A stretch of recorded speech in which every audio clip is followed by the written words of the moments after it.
네, 감사합니다. 형제자매님들 괜찮으시겠어요? 이 질문이 좀 이상한 질문이시죠?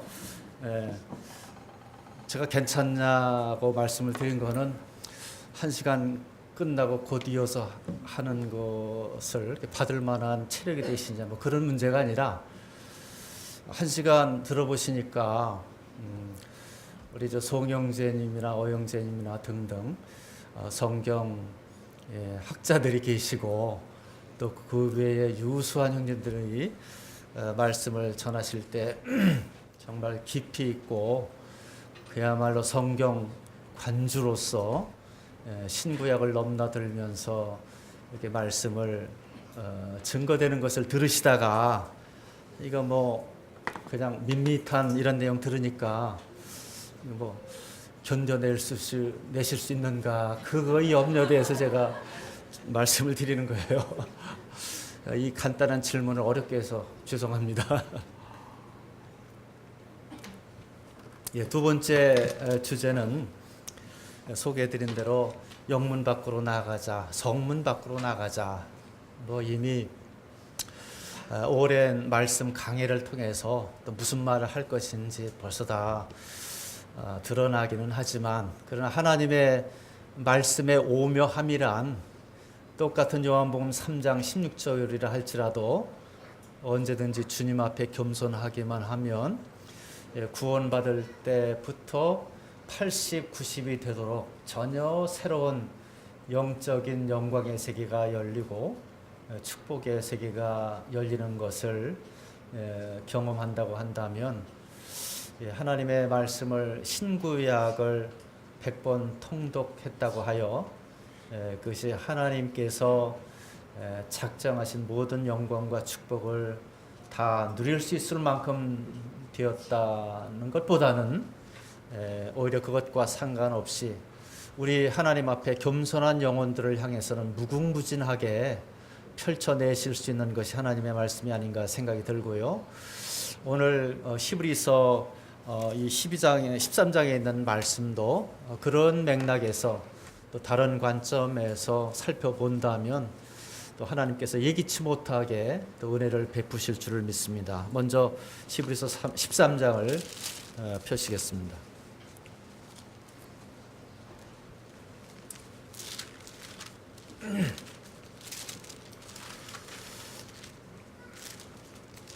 예, 히브리서 13장 12절, 13절 두 절을 같이 봉독을 하겠습니다. 13장 12절, 13절입니다. 시작.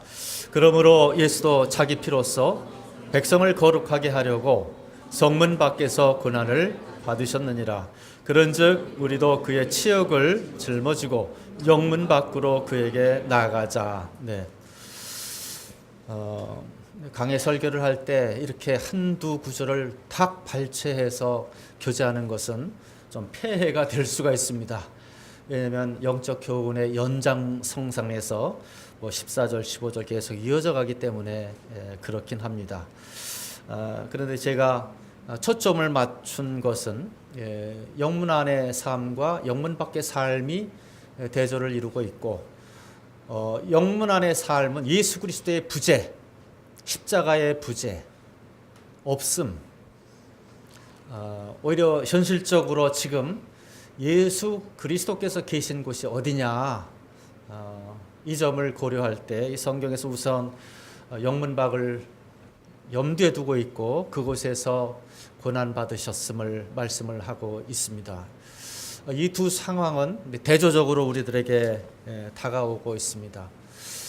영문 안의 삶은 이 세상의 풍요와 권력과 넉넉함과 부요와 사치와 또 영적인 또 성적인 육체적인 그런 것이 범람하는 곳입니다. 그러나 영문 밖은 성문 밖은 그와 대조적으로 고통스럽고 고난스럽고 부족함, 질병, 가난, 소외됨, 버려짐, 쫓겨남, 외면당함 등등 그곳에 머무는 사람들의 인생이란 참 초라하기 그저없고 또 그들이 받는 대우라는 것 자체가 없고 성 안의 사람들로부터 유린당하고 유기당하고 버려짐을 당하는 아예 존재조차 거론되지 않는 없는 삶인 버려진 삶인 그런 땅이 바로 영문밖이에요. 큰 대조가 되어 있습니다. 하나님의 사랑은 영문 안에 있는 사람이나 영문 밖에 있는 사람이나 동일하지요. 그래서 한 사람도 멸망하지 않고 다 회개하여 진리를 아는 데 이르기를 원하고 아들 예수 그리스도 어린 양으로 십자가에 피 흘리신 그 보혈의 능력으로 깨끗게 된 사실을 깨닫고 다 부활한 아들 예수 그리스도를 구주와 주님으로 영접해서 하나님의 자녀가 되는 것, 이것이 아버지 하나님의 변함없는 넓고 큰 사랑입니다. 그러나 현실적으로 이 세상은 그렇게 구분이 되지요.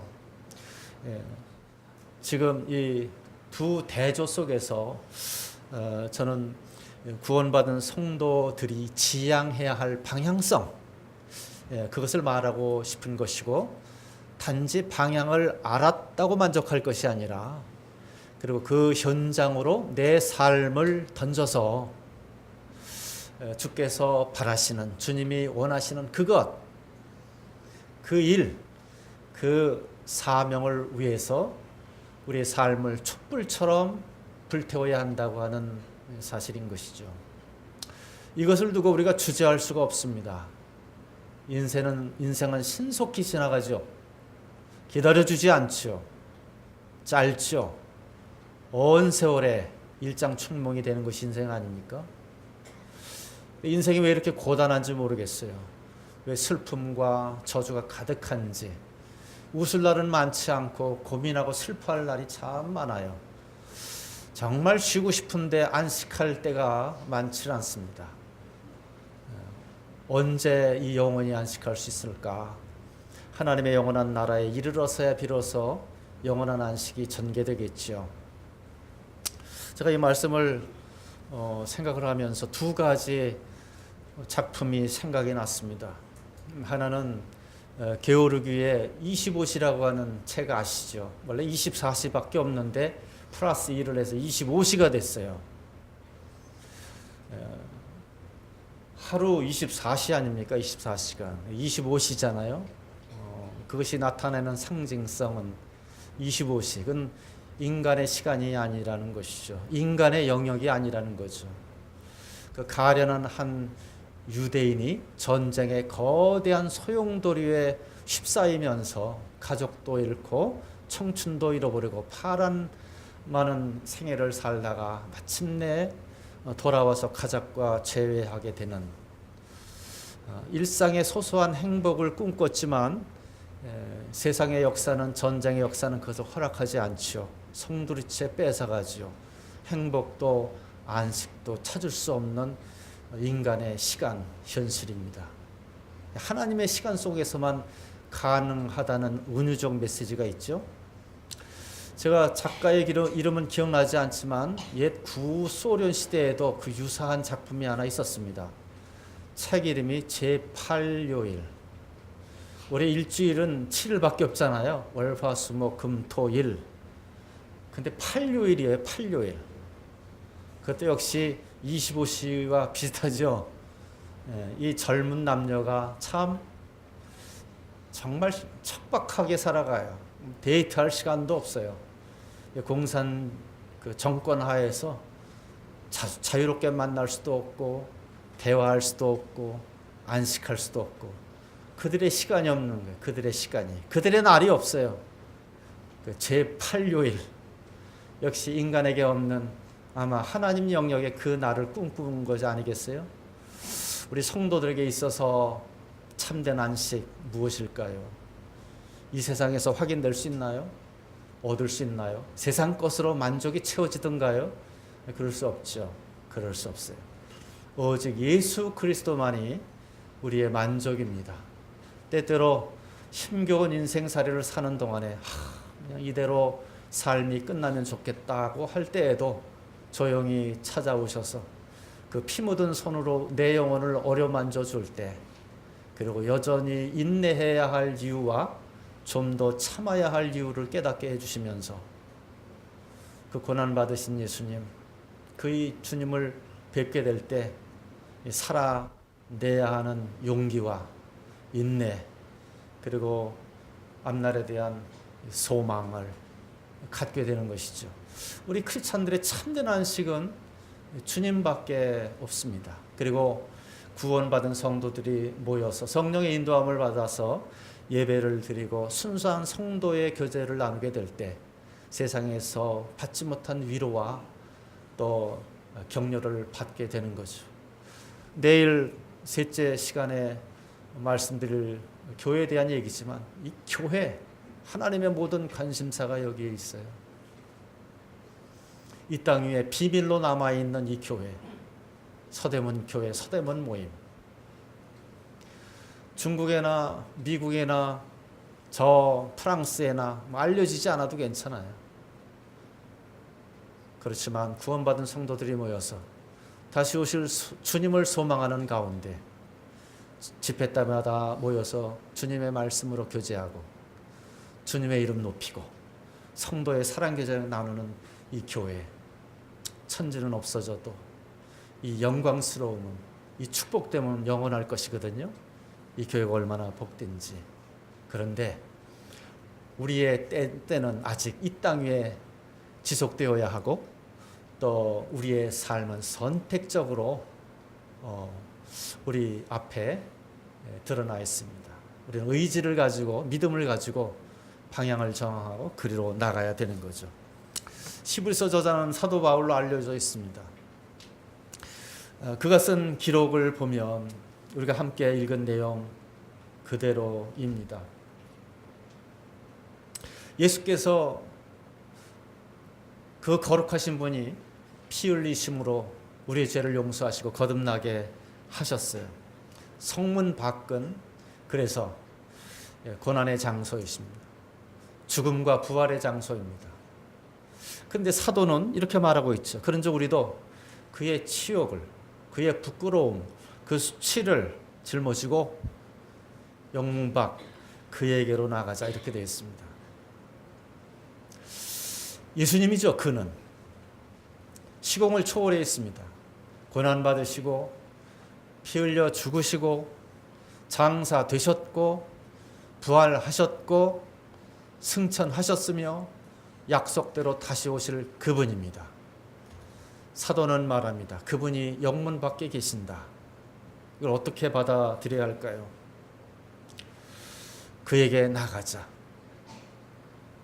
이것이 신학적 논쟁으로 어떻게 전개될 줄을 적어도 조금은 압니다. 그렇지만 우리가 집중하고 싶은 것은 예수가, 주님이 어디 계시냐 하는 이 점이죠. 주님 계신 곳, 거기에 주님을 섬기는 자들도 있어야 될 것 아닙니까? 그 점을 고려하면 주님이 지금 계신 곳으로 나가야 합니다. 근데 우리는 본능적으로, 육신적으로 싫어해요. 오히려 육신적인 안일이 있는 곳, 평화가 있는 곳, 넉넉함이 있는 곳, 환영해 주는 것, 그런 걸 좋아하죠. 영문 안에서 머물기를 원하죠. 그런데 우리는 그걸 뿌리치고 영문 밖으로 나가야 할 영적 결단이 필요합니다. 극단일까요? 바벨론 제국이 예루살렘을 침공했습니다. 처참하게 파괴되죠. 1차, 2차, 3차 엉망진창이 됩니다. 다 끌려가죠. 성전에 있던 금그릇, 은그릇, 금대접, 은대접, 촛대 다 빼앗겨버립니다. 다 걷어갑니다. 없어요, 없어 아무도. 포로로 끌려간 이스라엘 백성들 기가 막히죠. 수금을 있으나 그것을 가지고 찬송을 할 수가 없습니다. 요구를 하죠. 야, 한번 노래 한번 불러봐라. 어떻게 이 역당에서 하나님을 알지 못하는 자들 앞에서 그들의 요구대로 이 하프를 틀을 수 있단 말인가? 이 수금을 치며 노래할 수 있단 말인가? 그럴 수 없죠. 그들 마음속에는 과연 돌아가는 것이 가능한가? 여기서 끝나는가? 이런 절망적인 상황이었습니다. 그러나 하나님의 예레미야를 통해서 말씀해 주시죠. 70년 허물이 마치고 죄가 끝나고 때가 되면 고토로 돌아갈 것을 이걸 다니엘이 알았어요. 이것을 안 사람들 심령 속에 새로운 소망이 싹튼 거죠. 이것을 말하고 이것을 가르쳤어요. 우리에게 희망이 있다. 내일 있다. 우리는 돌아갈 때가 올 것이다. 그래서 거기서 노역을 하면서도 잊혀진 고향을 꿈꾸면서 예루살렘 성을 바라보면서 비록 한숨 짓고 눈물 짓는 엄청난 일들이 많았지만 돌아갈 그날을 꿈꾸면서 하루하루 견뎠어요. 드디어 하나님께서 역사하십니다. 고레스 왕을 통해서 조서를 내리게 하죠. 자, 원하는 사람 다 올라가라. 가서 무너진 성전을 지어라. 재건해라. 얼마든지 도와주겠다. 에스라 1장, 2장을 살펴보면 그 장면이 나오더라고요. 그런 참 성경을 이렇게 묵상하다 보니까 참 놀라운 표현들이 나오는데 거기 이런 분들이 이제 동참을 하는 것이었어요. 물론 이제 제사장들도 있었고, 근데 기록해 보니까 2장에 보니까 문지기의 후손들도 있더라고요. 문지기의 후손들. 또 솔로몬 신하의 자손들. 또 계보에서는 확인이 안 되는 사람들. 이렇게 보면 별 볼 일 없는 사람 같잖아요. 문지기 후손이며 우리가 볼 때는 그래요. 뭐 계보 명단에도 없는, 족보에도 없는, 12지파에 속하지도 않는 그런 사람들도 있다는 거예요. 어떤 부류의 사람들일까요? 근데 중요한 것은 공통점이 있었으니 하나님의 성전을 재건하여 다시금 예배드리자. 고토로 돌아가자. 드디어 때가 왔다. 그것이었습니다. 성경은 정말 자세하게도 42,360명이 돌아갔다고 말하고 있습니다. 그것뿐이 안 될까요? 더 많은 사람도 있었을 텐데. 물론 1차 귀환, 2차 귀환, 3차 귀환이 있죠. 근데 끝끝내 안 가는 사람들이 있었어요. 왜 안 갈까요? 이미 바벨론 거기에서 터를 잡았는지 모르겠습니다. 롯의 처처럼 이미 뿌려놓고 관계 맺은 것들이 넉넉하고 유효해서 떠날 생각이 없는 모양입니다. 그 사람들에게는 해당되지 않겠죠? 그렇습니다. 하나님의 성정은 그것의 회복은 바로 마음속에 꺼지지 않는 불꽃으로 남아서 10년, 20년, 70년을 참아낸 하나님께 속한 남은 자들이 그 일을 하는 것이죠. 남은 자들이. 우리가 영문 밖으로 나가자 할 때 그 남은 자의 축복이며 남은 자의 역사인 것 아니겠습니까? 정말 사탄의 역사는 무서운 것 같아요. 정말 무서운 것 같아요. 예를 하나 들자면 제 친구가 구원을 받았습니다. 그랬는데 그 친구의 직업이 무엇이었냐면 요즘에 그런 직업이 없죠. 이전에 텔레비전을 사면 안테나를 세워야 되는 그런 때였어요. 그 옥상에다 안테나를 세우죠. 방향을 잘 맞춰야 화면이 잘 나오잖아요. 뭐 지금은 그럴 일이 없는데. 그런데 이 친구가 그것을 세우다가 12,000볼트에 감전돼서 죽었다 살아났어요. 알려진 바에 의하면 가정용 500볼트, 영업용 500볼트에 감전돼도 죽는다네요. 250볼트에 감전돼서 쇼크사로 죽는 사람들도 있대요. 근데 이 친구는 12,000볼트인데도 살았어요. 오른쪽 엄지 발가락을 보니까 반이 잘라져 나갔는데 의사들은 전기가 고압이 그쪽으로 차고 나가면서 끊어졌다고 그렇게 말을 해요. 그렇지 않으면 죽었다는 거죠. 3도 화상 온몸에 되었습니다. 이 친구가 그걸 통해서 지옥의 두려움과 실제를 느끼면서 복음을 듣게 되고 구원받았어요. 그러고 나서 참 신앙생활 열심히 하다가 제가 군대 갔다가 왔더니만 서서히 세상으로 돌아가더라고요. 서서히.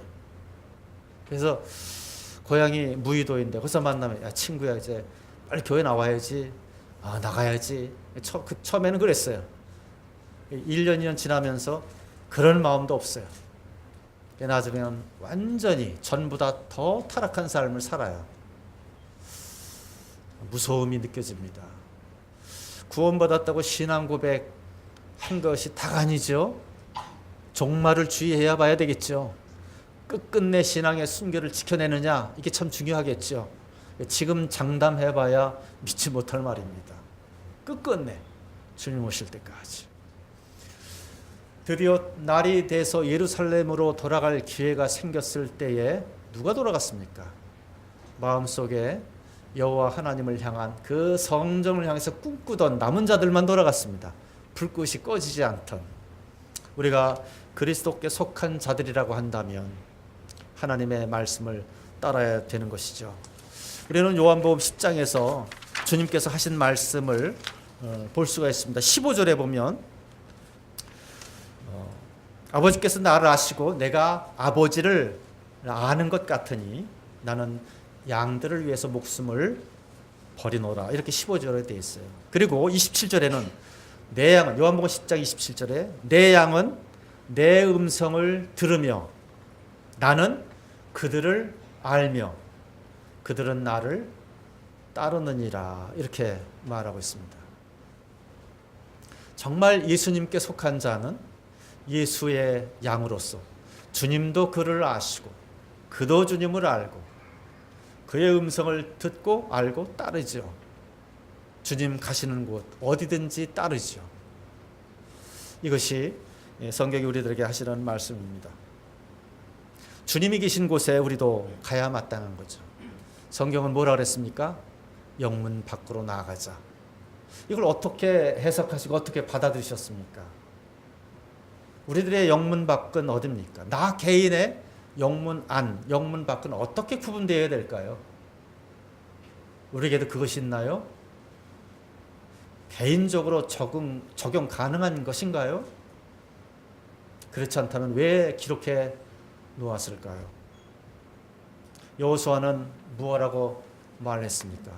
나와 우리 집은 여호와만을 섬기겠노라. 신앙은 선택이죠. 정확한 대상을 알고 선택하는 거죠. 그리고 순종하고 실행하는 거죠.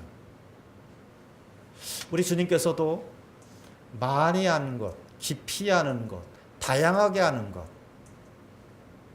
해박한 지식을 갖는 것, 그것을 강조하셨다기보다도 조금을 알든지 좀 더 많이 알든지 아주 많이 알든지 그 알매 많고 적음의 문제가 아니라 그 아는 것을, 그 깨닫게 된 것을, 그 받아들여지게 된 것을 행하면, 순종하면, 실천하면 복이 있으리라 그러셨죠. 그렇습니다. 거기까지 가야 되는 것이죠. 이 기록된 말씀이 참 귀하고 영원한 것입니다마는 우리 각 개인에게 있어서 받아들여지고 깨달아지고 그리고 준행되고 실천되어서 아버지 하나님께서 성령을 통해서 작정하신 열매들을 맺혀지는 데까지 되는 것이 복이고 영광 아니겠습니까? 우리들의 영문 안은 무엇이고 영문 밖은 무엇인가요? 그 선택의 분기점에서 여기 사도의 말처럼 영문 밖으로 나가기를 작정하시고 그리고 악취가 풍길 수 있는 고상하고 아름다운 환경이라고는 찾아볼 수 없는 거친 말소리와 그런 곳으로 들어가기를 작정했는가 하는 말씀입니다. 제가 무의도에서 고등학교 1학년 때 복음 집회가 있었습니다. 그때 복음을 받아들이면서 구원의 확신은 그 이후에 하게 되었는데 내가 예수를 믿어야 되겠다 하는 마음이 결정이 됐었습니다. 그런데 저희 집안은 그곳이 섬이기 때문에 제 할아버지께서 정월 초가 되면 배를 가지고 있는 선주들을 다 동원해서 횃불을 만들어서 횃불을 치켜들고 시루떡을 하고 돼지를 잡고 깃발을 들고 산 꼭대기에 있는 풍어제를 드리는 숲속으로 들어가서 거기서 제사를 드리는 제사장 역할을 하는 분이었어요. 할아버지께서. 우리 집은 굿하는 일이 많고 제 기억에 뭐 스님도 한두 분 찾아와서 목탁을 두드린 것 같고 곳곳에 제 키보다 더 큰 항아리 대감독이다 그랬는데 거기다 별을 집어넣고 섬기고 하여튼 집안 구석구석이 전부 우상인, 제가 그런 것을 구원받은 게 참 기적인데 고등학교 때 복음을 듣고는 내가 이제 예수님을 따라야 되겠다 하는 상황이 됐습니다. 근데 어떻게 할아버지께서 그걸 아시고 노발대발을 하시는 거였죠. 그래서 결단을 해라. 이 집안에서 나가든지 그리고 예수를 믿든지 아니면 그 기독교를 거절하고 이 집안에 손자로 남든지 이렇게 이런 분위기였습니다. 결단하라는 것이었죠. 사실은 할아버지가 얼마나 엄하신지, 그래서 고모나 삼촌이나 제게 나이 드신 누님이나 이런 분들이 계셨습니다마는 집회에 절대 갈 수 없는 그런 상황이었습니다. 그래서 제가 고등학교 때 그냥 아무 생각 없이 갔다가 믿어야 되겠다 하고 있는데 그걸 아시고는 할아버지께서 그렇게 하시는 거죠. 결단을 해라. 겨울방학 중에 그런 일이 있었어요. 한 일주일 후면 인천으로 돌아가게 되는데 저는 고집을, 저도 이제 그러는 거죠. 할아버지가 아무리 그래도 나는 예수님을 택하겠다 이런 입장이고, 어머니는 이제 큰일이 생긴 겁니다. 시아버지 되는 제 할아버지와 아들 사이에서 어떻게 해야 될 텐데 대책이 없는 거죠. 일주일 동안 전전긍긍 하시는데 저도 이제 어머니한테 그랬죠. 어머니, 제가 쫓겨나도 난 예수 택하겠습니다. 어머니가 사색이 되는 거죠. 할아버지께서는 너 끝이다. 우리 집안에 넌 아니다. 택해라 이런 분위기였어요. 근데 일주일이 지나고 인천에 올라갈 때가 됐는데 어머니가 참 한사코 좀 할아버지 마음 좀 누그러뜨리라는 얘기죠. 그래서 제가 할아버지 인사드릴 때, 할아버지 제 공부 열심히 하겠습니다. 이렇게 말씀을 드렸어요. 인사로. 공부 열심히 하겠습니다. 그냥 그렇게 말한 거예요. 제가 다른 말은 안 하고. 근데 할아버지 그것을 자기 좋은 대로 해석한 거죠. 이놈이 이제 교회 안 다니고 예수 안 믿고 열심히 공부하겠구나, 이렇게 좋게 해석한 거예요. 저는 그렇게 얘기 안 했어요. 할아버지, 저 공부만 열심히 하겠습니다. 공부만도 아니에요. 공부 열심히 하겠습니다. 이렇게만 말했어요. 교회 안 나간다는 말 안 하고. 근데 할아버지는 좋게 해석하죠. 이놈이 자기 뜻대로 이제는. 제가 그때의 그 일을 생각을 해보면서 저도 웃음을 짓습니다만은 가벼운 상황이었다고 할 수가 있겠죠. 그런데 이제 구원받을 때부터, 진리를 직면하고 깨달을 때부터 명확한 태도를 취하는 것 아니겠어요? 천국이 있다고 하는 사실을 안다는 사람이, 주님이 곧 오신다고 하는 사실을 안다는 사람이, 세상은 장망성과 같아서 곧 망할 거라는 사실을 인지하고 있는 사람이 어떻게 너기른 사람처럼 세상과 짝하여 살 수가 있어요? 더군다나 크리스찬이라고 하면서. 나는 유다의 세계가 정말 기이해요. 정말 기이해요. 사탄이 이렇게까지 속이는 건가? 적어도 다른 사도들과 마찬가지로 3년 동안 동행하면서 볼 거 다 봤지 않습니까? 그렇죠? 오병이어의 기적도, 귀신 들린 자가 귀신이 쫓겨나면서 정상적으로 돌아오는 것도, 문둥병 환자가 깨끗이 치유되는 것도, 소경이 눈 뜨는 것도 맞죠? 죽은 나사로가 다시 살아나는 것도, 야이로의 딸이, 그 다음에 수가성 여인의 아들이 살아나는 것도 다 봤을 것 아닙니까? 그런데도 끝끝내 돈의 포로가 되어서 예수를 팔다니, 너희 중에 한 사람이 나를 팔리라. 내니까 다 질문합니다. 유다도 내니까. 근데 이 말할 때는 못 들어요. 요한이 예수님의 가슴에 묻힌 채 질문합니다. 베드로가 옆구리 툭툭 치면서 여쭤봐 그랬겠죠? 주님, 누구예요? 나와 함께 떡그릇에 손을 넣는 자니라. 제자가 보니까 예수님 손이 떡그릇에 들어가는데 무심코 유다의 손도 들어가고 있죠. 어떻게 이럴 수가 있는가. 여러 정황으로 볼 때 우리 주님은 차라리 그가 태어나지 않으면 제게 좋을 뻔하였다고 말씀은 하셨을지라도, 복음적 관점에서, 하나님의 사랑과 구속의 관점에서 보면 끝끝내 유다가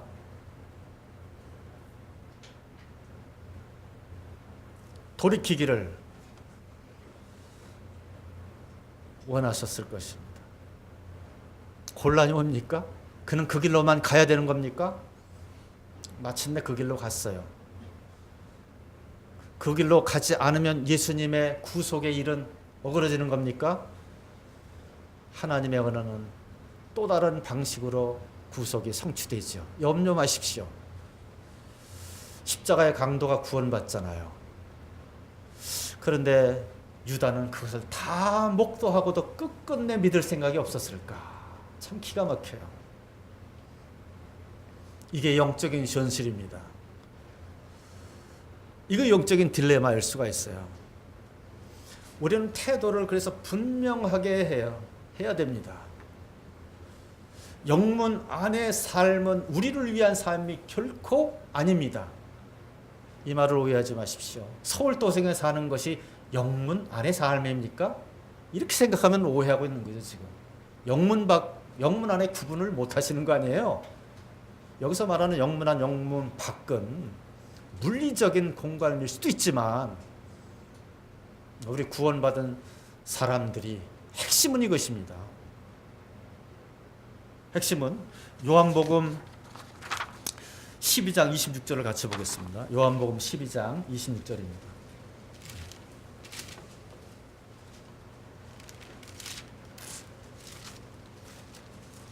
요한복음 12장 26절 한 절만 같이 봉독을 합니다. 26절 시작.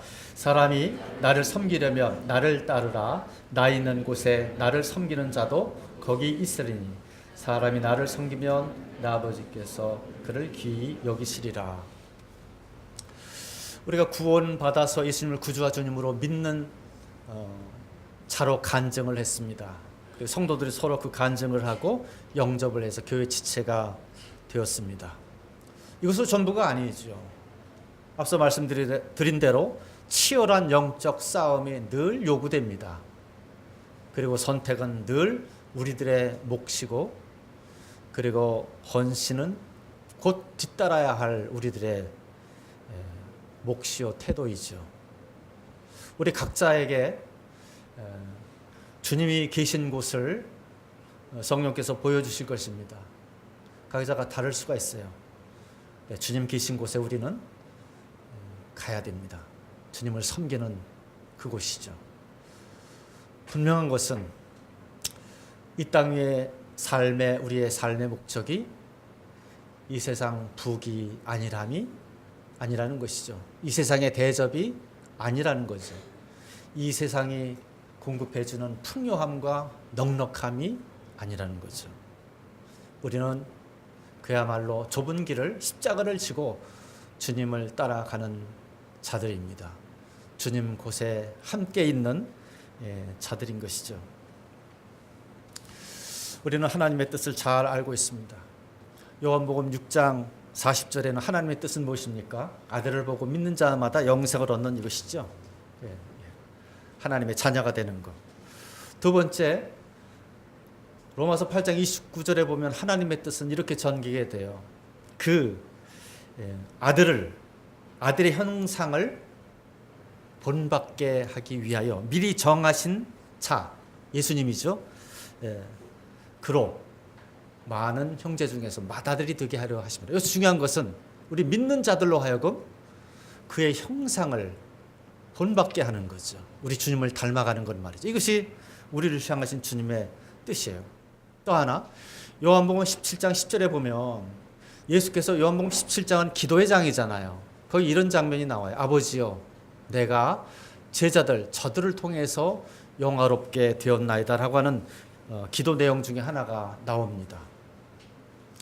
내 것이 아버지 것이었고 아버지 것이 내 것이었사옵는데 내가 저들을 통해서 영화롭게 되었나이다. 아버지의 뜻은 제자들을 통해서, 성도들을 통해서 그 아들이 영화롭게 되는 것입니다. 이게 또 아버지 하나님의 뜻이기도 해요.